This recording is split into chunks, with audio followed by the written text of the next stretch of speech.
it doesn't necessarily require you to do anything wild. You just got to do stuff consistently for a long enough period of time, and you'll get really good at stuff, especially compared to other people, because most people are doing very minimally negative stuff for a long period of time.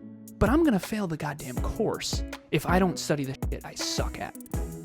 And so you learn through massive pain, suffering, and failure that you pretty much don't get to succeed at high levels unless you work on the stuff you're terrible at.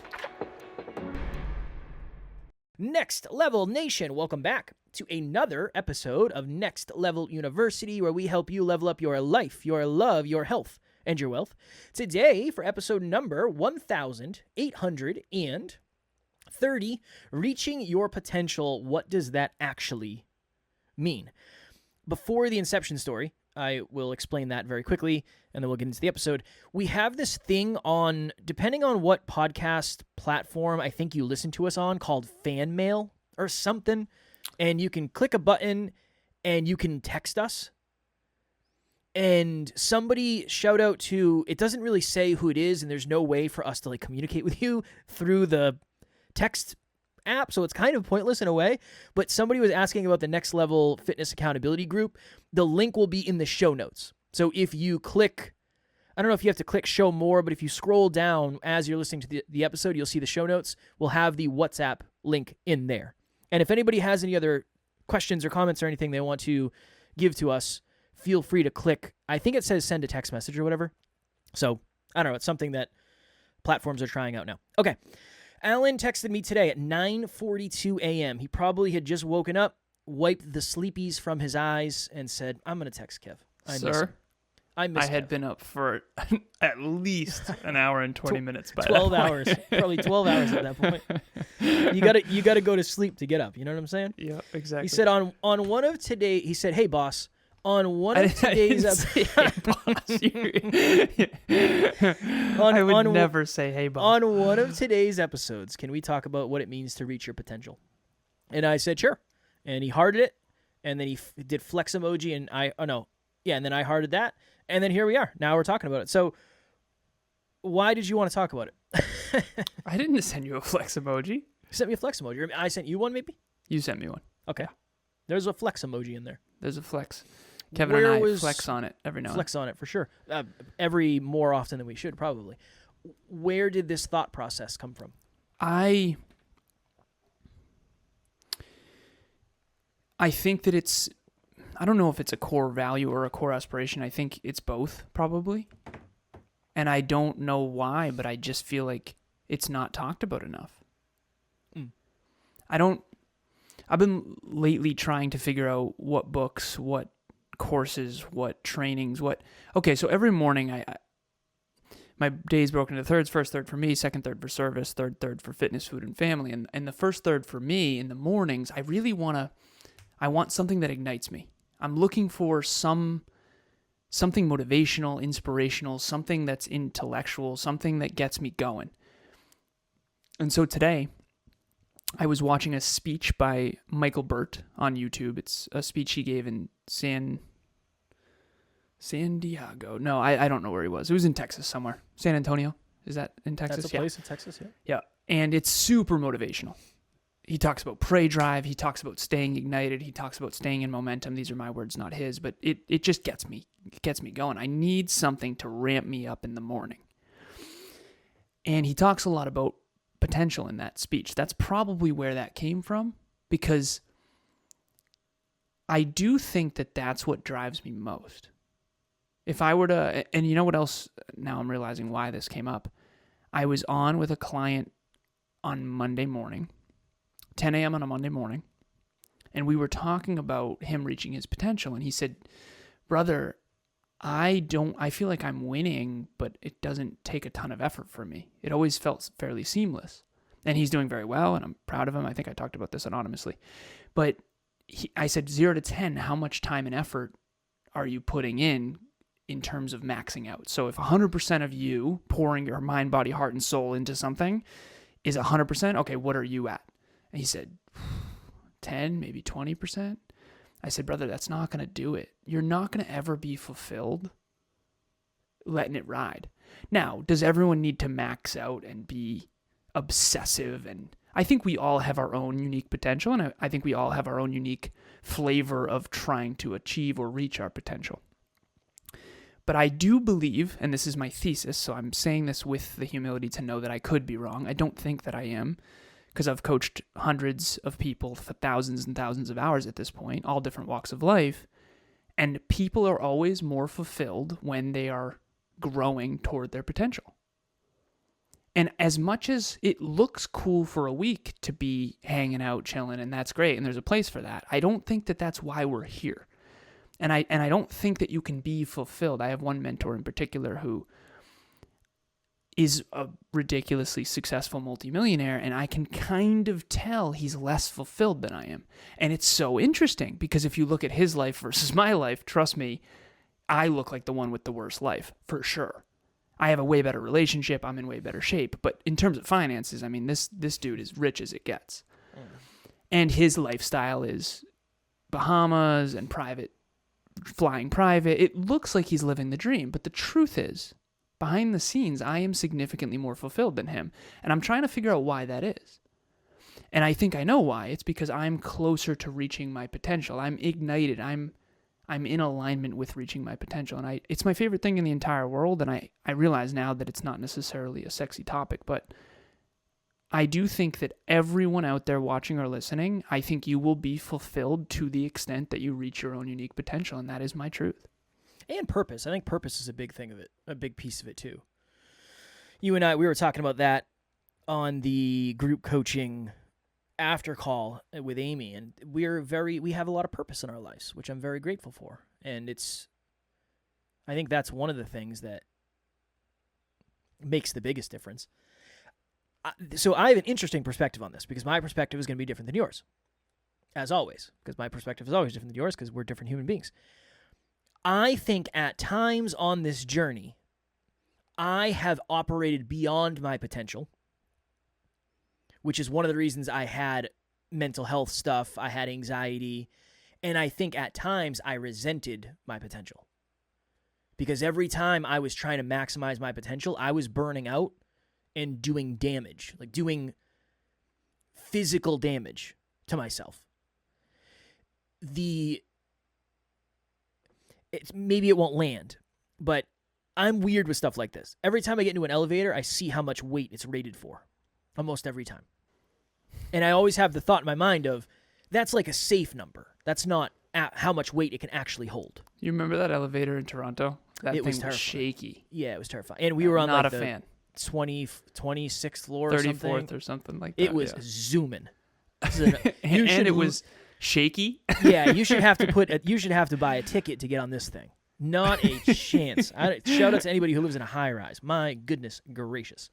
But I can understand why somebody might not want to maximize their potential, or they might not want to reach their potential. Because I think a lot of people, maybe not a lot of people, I don't know. My experience has been, when I'm trying to reach my potential, it usually requires me to live beyond it for a long period of time. And then I need to go back and like recalibrate. I need to get back to like a neutral speed to figure out who I am, to figure out what's actually doable for me. That makes sense? Yeah, 100%. I think what is the constructive, and this goes back to even childhood development. Emilia's been studying a lot of this, and through her I'm learning, which is often the case. But if you're a 7-year-old, what is the constructive level of challenge for a 7-year-old? Physically, mentally, emotionally, and spiritually. This is the conversation. I'm 35, going to be 36 in November. The version of me now can handle more physical, mental, emotional, and spiritual weight and financial weight and responsibility than me at 22. Mm. And I playfully joked about in corporate, when I was working for a company called Sensata Technologies, I was responsible for an $80 million portfolio, and I was in my early 20s, and I was supposed to grow it to $120 million. And I remember thinking, I am screwed. I don't know how I'm going to do that. And I remember you and we were in the studio. This was in the early days, and God, we sound so old. This is in the early days. Mm. This is in the early days, and you said, how do you know all this? This is when we first started getting into spreadsheets before. I mean, now we run our entire business through spreadsheets, but back then you didn't know what I knew, and you didn't know any difference between you and me and all that kind of stuff. And I was also hiding it in your defense because I'm a freaking coward. But less of a coward now. Thank you. I remember you saying, dude, where did you learn all this? And I remember thinking to myself, doesn't everyone know how to do all this? These graphs and all this? I don't think often on, there's very little amount of time and effort that I put into seeing where I'm already great. To me, that's a waste of time. Back in college, I remember I was studying, we were pulling an all-nighter for a signal analysis test, which was just an awful class. I mean, you want to talk about humble pie? Start doing Laplace and Fourier transforms and hard pass, son. Picture me texting Kev and it going to a satellite and then going to his phone and the signal analysis that goes into all that. This is what I was learning. And I remember I was with a group of what I considered geniuses at the time. And I said, I just like studying the stuff I'm already good at. And they laughed out loud because that's the dumbest thing ever, right? And when you're around really smart people, a lot of times they make you feel bad because they think you're an idiot. And honestly, there are some environments where that's constructive because if you say stupid things all the time, it's probably important for you to have the mirror of really dumb thinking. But they made fun of me quite a bit for that. And I remember thinking, oof, damn, yeah, that was pretty stupid. And so I just made sure I got smarter after that. But ultimately, iron sharpens iron or whatever. But the point of that story is of course you like studying the things you already know well. But I'm going to fail the goddamn course if I don't study the shit I suck at. And so you learn through massive pain, suffering, and failure that you pretty much don't get to succeed at high levels unless you work on the stuff you're terrible at.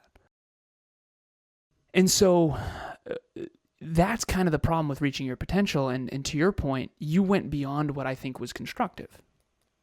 You were probably forced beyond what might have been constructive. I mean, if you play basketball and you want to get better, you need to play with people a little bit better than you, a little outside your comfort zone. But you don't want to step on an NBA court because then if you get that much pain and suffering and that much injury or failure, you might never play again. And I think it's not that you don't want to reach your potential. It's that you probably ended up so far outside your comfort zone that it was destructive instead of constructive. What's the difference between destructive and constructive? Constructive means to build up. Destructive means to tear down. So I think some of the things that we've done on this journey probably built me up and tore you down. Well, I think that's kind of a through line. We've learned that for sure. How do you know where your potential is? How do you know? How do you figure that out? Like, what does it mean to reach? Because in theory, you're never actually going to reach it. Mm-hmm. Technically speaking, it's never going to happen. How do you know? I guess how do you know when you're getting closer? I had this really weird conversation one time with Emilia because Emilia and I believe in ourselves a lot and we believe in people more than anyone I've ever met. And we pour into people constantly because we believe in people's potential. I mean, if you meet me, I'm going to see your potential and I'm going to pour into that version of you. I don't see just Kevin. I see what Kevin could be. And I pour into that. And I now know that that's weird. Not some other people just see Kevin. Hello. Yeah, that's Kevin. I don't see that at all. I see what could be. I see what you could be. I see what that's why I cried at your wedding, because I saw your potential manifested. You grew up in an environment, you could have been nothing. We talked about that on an episode. We both could have been nothing given where we started. And so to me, there's nothing more inspiring than someone overcoming adversity and reaching their potential through suffering. I think that's what creates meaning. And again, I'm very biased in this, but I also think some of that is inherent in the human condition. So I had this weird conversation with Emilia. We were talking about this person I was working with at the time, and I said, sweetheart, I have this really big breakthrough thought. What if we're seeing potential that isn't there? What if you and I were born gifted? And what if we don't know what it's like not to be?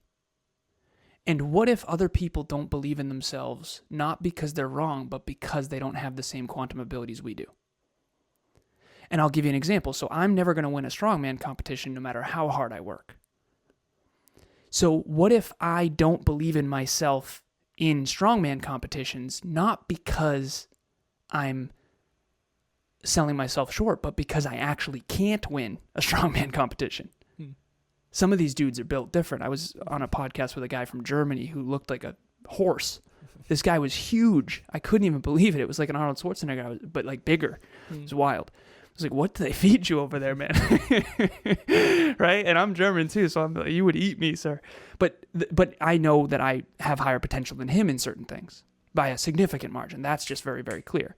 And one thing that I will share too, and this is super scary to share, but I want to be less of a coward. You can tell when you're around someone who has higher potential than you.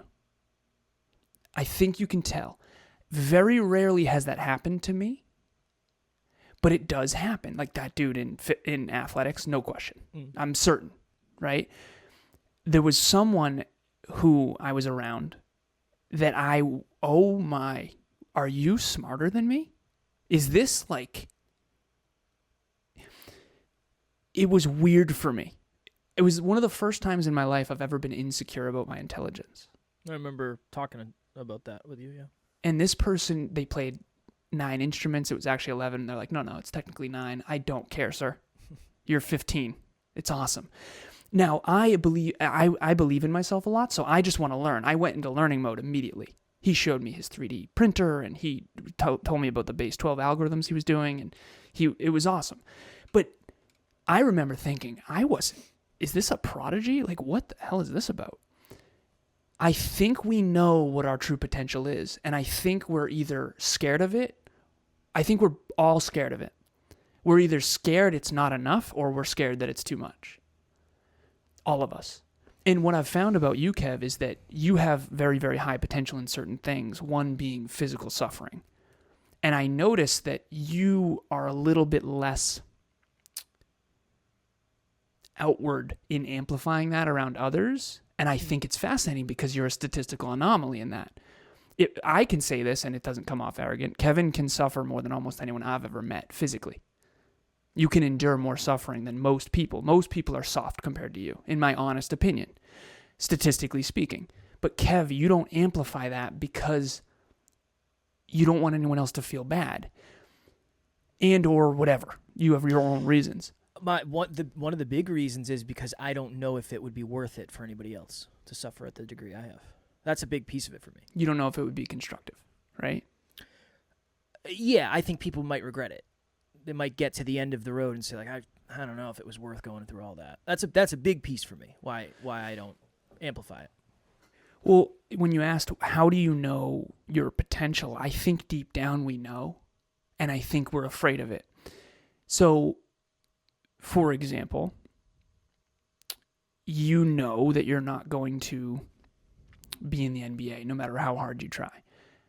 If you really wanted to be in the NBA, you don't care because you don't care, right? You're not trying to be in the NBA. But if you really wanted to, you would be afraid that you can't and then delude yourself into thinking you'd be insecure. It would create insecurity.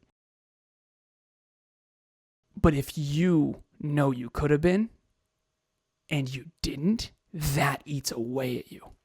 That's a you thing. It eats away at me every day. Yeah, not the NBA. I definitely couldn't be in the NBA. But you said to me, like, Kev, you could have played. You don't think you could have played in the MLB? No, I don't. Not a chance. How do you know you're right and I'm wrong on that? I don't. But all I'm saying is it doesn't eat away at me because I don't believe it. Yeah. So it doesn't matter. Self-belief and true potential are connected, but they're not. No one is super accurate on them.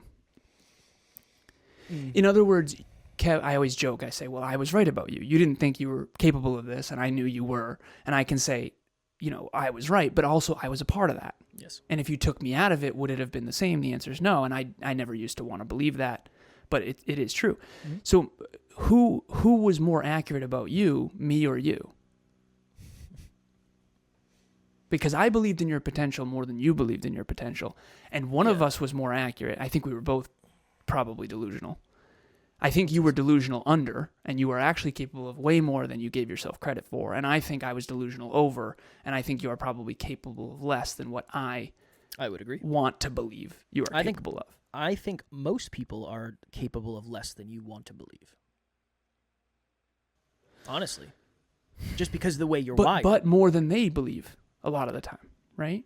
Yeah, I would say so. Yeah. Yeah, I think it's kind of always that. It's always somewhere in between those two places.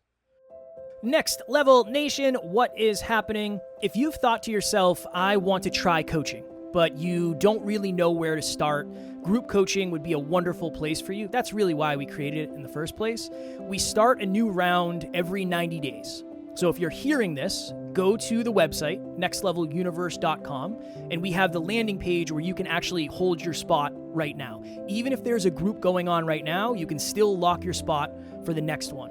The biggest thing that we've seen is as we get closer and closer to the date, unfortunately, some people end up missing.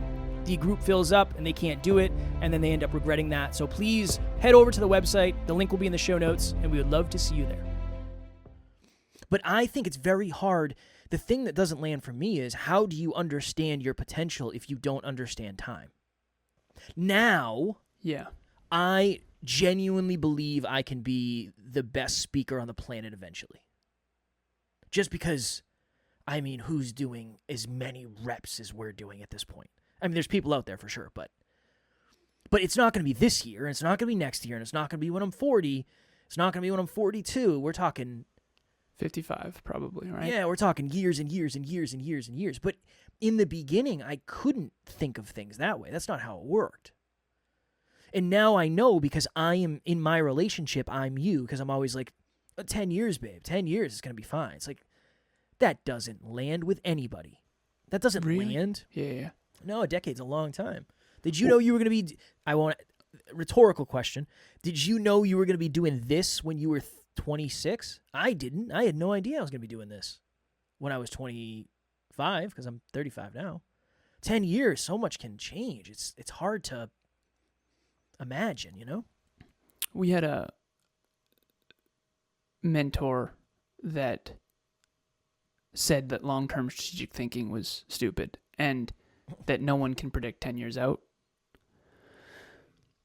And I said, no, you're inaccurate about it. Long-term strategic thinking is one of the most important things in the entire world, for sure. Without question, I mean, I don't even want to defend it, because just that was dumb what he said, and wrong and inaccurate. And he's like, well, if that's the case, then you should be president. And I said, person's name. I said, sir, I decided not to be president when I was 14 years old. I was going to be lawyer, politician, president, or it was going to be engineer, MBA, Fortune 50 CEO of a tech company. But for you, that's normal. But what if I could calculate it and other people can't? So what if it is possible? What if? Yeah, it very well may be. But all I'm saying is, if nobody has ever experienced a human like you, they're going to think you're off your rocker. That's all. Yeah. What if all of the reactions you have gotten in your life has nothing to do with you or your capabilities, but it's all to do with the fact that most people have never met someone like you? So they couldn't possibly... If anything, I'm weird as shit now because of you, in a good way, not a bad way. Just because I'm so used to... Now it's like, yeah, we talk about 10, 15, 20 years down the line all the time, routinely. It's like every time we talk, we're talking about the future. But in the beginning, I thought you were freaking nuts. But you didn't tell me that. Because it was like, I don't think he's bullshitting me. I don't think he's just like saying stuff. But I have nothing to point to that he knows what he's talking about. I have no idea how he knows. I say that on other podcasts. I say he's a wise wizard. I don't know how to explain it. I don't get it. I don't know how to explain it. I couldn't sell you on it. I couldn't give you a list of reasons why, like, here's the proof. I don't know how to do it. I couldn't do it. But God, that sucks.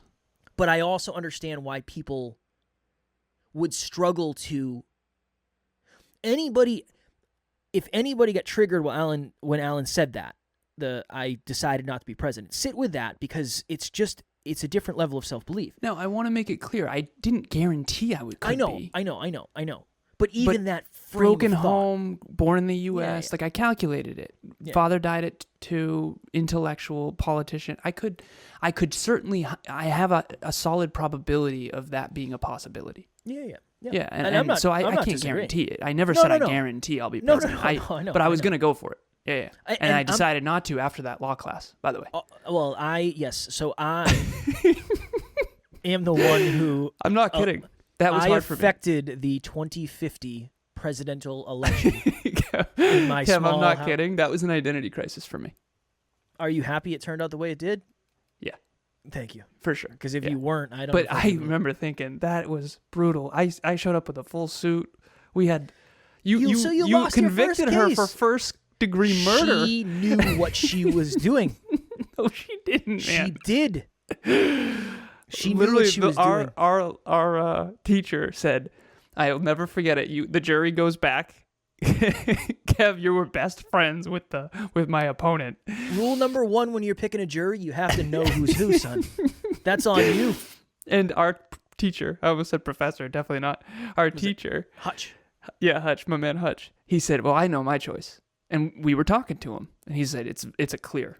You guys are good." It's a Wrong. Kev comes out, head of the jury, convicted of first-degree murder for the woman who accidentally did drugs while she was pregnant. And Nobody accidentally does drugs. okay, while they're fair, but it's pregnant, not son. premeditated. It's not like she tried to murder her own baby. So, anyways, this is a mock fake court Yeah, case. this for is not real. everybody, This didn't but really happen. Kevin and we got blood goes way back. Not to stand mention by you my- hated me, so you wouldn't let me win no matter You what. weren't right? winning no matter what. Yeah, no. I would have. It was the jury was fixed, son. Hey, I kid you not, your friend, Sean, he handed the same paper, I swear to God. Picture me and my friend Ryan. We're in a full suit in the middle of school. This is a mock court case. We're lawyers.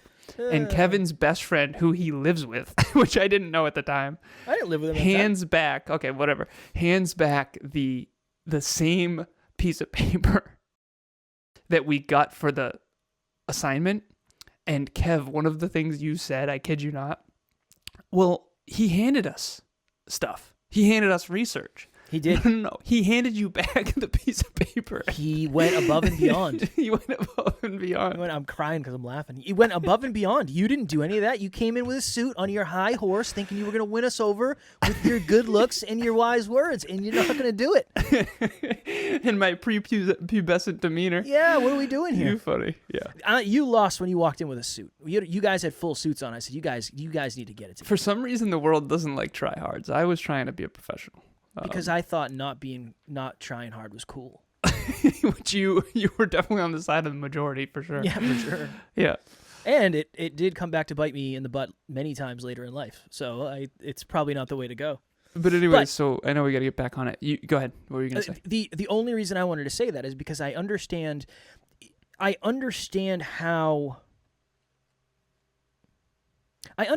somebody could take that. Yeah, I understand. Somebody might hear that and be like, "You are out to lunch."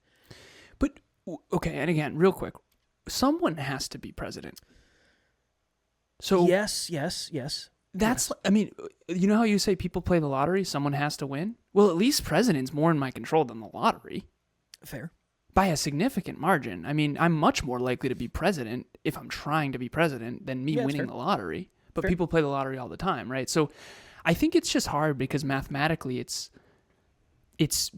you can calculate the probability of outcomes in advance. And when I say you, I think that that's a superpower I've always had. So I don't know what it's like to live in a world where you can't do that. It sucks. That's not great. Yeah, it must feel very out of control. I think it feels normal. I don't know. I don't know if I would identify as out of control because it's normal, right? I remember people ask me, "How did you play baseball blind in one eye?" This is what I see. I see what I see. I don't. What do you want me to tell I you? would love to see what you see. Like, didn't you know? Like How a would blurry I- ball. How It's would I coming at you. possibly know? Yeah, How you would I wouldn't know. possibly know? This is what I've seen my whole life. No, Yeah. Eventually I adapted. It was never a vision thing. My depth perception is horrible. Wait, there was a point, I think maybe after Little League, my eyes got worse because it was like if you hit a pop fly when I was playing high school baseball, anything could happen. I I'd be like right under it, and I'd be like, yeah, here we go. And it would be like 15 feet to my right. I have no idea how the ball got over there. No clue. So, yeah, that's a little bit about my So every eyes. time there was a pop fly coming your way, you were shitting kittens? Every time. Yeah, ground ball, whatever. Give me whatever you want. Give me the hardest ground ball you want. That, whatever. I'll just knock it down with my throat. I don't care. Pop flies, it's a coin flip. It is a coin flip. Yeah, That's bad. how most people feel in life. That's how I felt. Fly. That's how I felt for sure, man, for sure. But I just say that because I think there's a little piece of me that wants to protect you against anybody who thinks that's delusional. That's all. Yeah, that's just because yeah. if I said that, it would be very delusional. I'm not. Well, I wasn't going down that road in life. Quote behind me. It says, "Here's to the crazy ones. The people who are crazy enough to think they can change the world are the ones who do." It's a Steve Jobs quote. Steve Jobs was crazy enough to think he could change the world, and he did. And did he make mistakes? Yes. And, he's no longer my hero. We're all a warning and an example. But the truth of the matter is that quote always resonated because everyone always thought I was crazy. And people are realizing that I was less crazy than they thought because we are a little more successful than we were in the beginning, a lot more successful than we were in the beginning. But the cool part about potential is we're at the very beginning. I mean, we're barely scratching the surface of our potential. But that's a time thing. I think it's really hard to. I have that now. I understand that now, right? So can you sell it? What are your thoughts on potential? I know we got to jump, but what did you used to think about reaching your potential versus now? I used to think that I am the way I am, and this is it. That was it. I had a very fixed mindset. I am as smart as I'll ever be. I'm as good of a speaker as I didn't understand that if you do something for long enough, you will most likely get far better at it. Does it mean you'll be the best in the world? No, it doesn't mean that. Does it mean you'll be the best you could possibly be if you do it for long enough? Yes. In theory, right? If you do something until you're physically incapable of doing it, you'll eventually be the best you ever were at it. Eventually. Mm-hmm. It's just that. It doesn't necessarily require you to do anything wild. You just got to do stuff consistently for a long enough period of time, and you'll get really good at stuff, especially compared to other people, because most people are doing very minimally negative stuff for a long period of time. So they're actually getting worse at the same rate, and worse, I just mean in terms of physical, mental, emotional, spiritual health, relationships, financial decisions, whatever it is. They're getting worse at the same rate you're getting better. So it's actually, you're going twice as fast, exponentially faster than they are. I don't know if I can sell it. I just said exponentially. I would never resonate with that. I'd be like, what the hell are you talking about, dude? Really? Exponential's math, man. I had to cheat to get through math. Mr. Silvestri did not like me very much. 1795, boss. You remember when he used to talk to the whiteboard? You remember that? I don't know. Yeah, he used to turn to the whiteboard and say, "No one's listening to me." It was actually pretty funny. Shout out to any teachers out there. I feel bad. I look back and it's like, yeah, I was not a good student. The teachers probably felt very unseen, unheard, unappreciated. Yeah, it's not easy to. Yeah, shout out to the teachers for sure. Shout out to the teachers. Sure. 2 of my clients are teachers. I love it. Yep, shout out to them. I love it. Yeah, one of them is an ex-teacher, but yeah, they were both educators. Once a teacher, always a teacher. That's what I'm saying. Once a teacher, always a teacher. All right, what's your lesson, your takeaway here, sir? I guess how focused are you on reaching your potential? The more you focus on something, the more you'll invest in it. The more you invest in it, the more likely it occurs. And that is mathematically true. And so how much are you investing in reaching your potential? How much do you care about it? Because most of the things you want in life are a byproduct of that. I mean, everything I've achieved in life, there's no way last thing. Emilia's 29 years old. I call her my young hot tamale. I'm joking. But I'm 35, about to be 36. There's no way me at 29 could have attracted her now. Her now is brilliant compared to me at 29. It's not even close. Me at 36 can be with her, for sure, as a peer. And so most of what you want in life, I've always wanted a relationship this amazing. I've always wanted to be with someone like her. I just wasn't capable of it yet. And I think it's just the truth. Most of what you want to achieve in life, you have to grow into your goals. You want a mansion on the beach. You want your dream car. You want your dream relationship. You want your fulfillment. You want to reach your physique goals. All of those are a byproduct of you reaching your potential. And I don't think a lot of people know that. And that I found that out when I was 26. I used to work hard on everything outside of myself. And then at 26, I went all in and I realized the cheat code. I realized the real answer is focusing on improving me. Because I used to improve at basketball and at snowboarding and at spreadsheets I used to improve everything around me and everyone around me. That was always the case. But I never focused enough on improving myself. And after 26, I started doing that and I went broke eventually. But the stuff that I was doing at 27, 28, 29 built the foundation that you and I are still building upon today. Yeah, I think that's a really good way to put it. If your goals are greater than what you currently are capable of, you achieving more in terms of your potential is what's going to get you to your goals. That's all it is. When you get a goal, you have reached your potential in alignment with what it took to get the goal, ultimately. And then when you set a new goal, you got to do it over again. Oh, it's time to, that I used to have the opportunity to do this, and I could hit snooze and still accomplish my goal, but now I have to reach a new level of my potential. I have to get up on my alarm, whatever it is. All right. Appreciate it. It's great. It was great. One last question? Yeah, sure. I don't have anything to do. When you and I first started 7 years ago, how much do you think you multiplied your potential since then? So this version of Kev is, 100 times more capable than when I met you? Or when we started working together? I don't even know numbers. Could that version of Kevin ever handle what we're growing through? No. God, no. No, I don't know. I don't know what the number would be. I genuinely don't know. I feel like I would just be making up a number. I don't know. You'd know better than I do, because you know the numbers. But yeah, I would say at least 100 times more capable. Yeah. When I first met you, you couldn't even hang in a. Makes it sound bad, but you were cognitively burnt out within an hour and a half of a deep conversation. Turns out sleep's important. You need sleep. Turns out you can't get 4 hours of sleep every night. No, you cannot reach your potential at 4 hours of sleep. I didn't realize it. Yeah, didn't know. Anyways, it's very inspiring, I think.